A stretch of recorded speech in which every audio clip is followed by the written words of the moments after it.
I wasn't a K-pop fan during the time when Sully and Gohara were alive. But today I went down a rabbit hole. I don't know why, but I just decided to like really do a deep research on like the Burning Sun scandal. And then during all that research, I somehow landed on like Sully and Gohara. And now I just can't imagine the amount of hate that both of them must have gone through during that period because they committed suicide, right?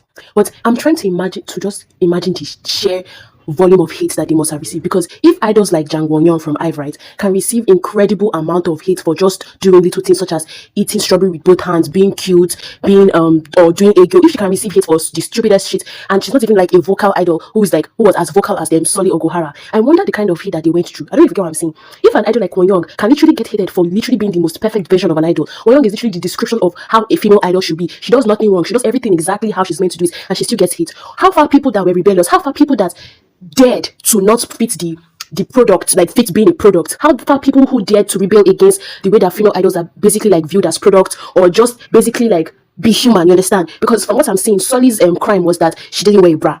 It's not your fucking business. Men don't wear. In fact, men walk around shirtless and nobody gives a fuck. Or talking about mental health issues. What is wrong with mental health issues? And this is not as if Sully was like an like around the time she started speaking about mental issues. This was 19 something, like, oh, we don't really know about mental health. This is freaking 2000s. Mental health issues, they were not as popularly discussed as now, but it was nothing too strange to be like, oh my god, this is such a controversial issue. So for somebody who just loves to speak up for women, so supporting women's rights, not giving a fuck about what other people say about her body, basically being comfortable in her body, basically just having a backbone to talk about the double standards in the K-pop industry scene. I genuinely wonder the kind of hate she must have gone through, because what men and fellow insecure women hate is when they see a secure woman. You get, men hate to see a confident woman, men hate to see a woman that has opinions, and she seems like somebody who has a lot of opinions. Men hate to see a woman thriving, men hate to see a woman who dares to challenge patriarchal structures or just basically want to be herself. Men hate to see that kind of thing.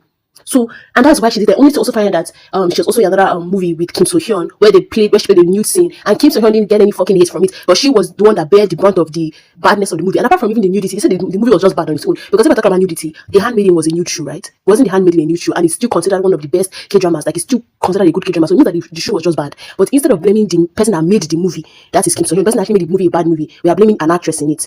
So like, I was just using Won-yeon, that Won-yeon is literally being hated for being the most perfect idol. So what about people that were not perfect? For example, Gohara. Now Gohara, her crime was literally having sex, and then a man wanted to blackmail her. What is the, like, she's a human being, she's an adult. What is so wrong in having sex? And then instead of blaming the man who is literally committing so much crimes, such as cyberbullying, such as violation of her privacy, it is the woman that is being slut-shamed because she had sex.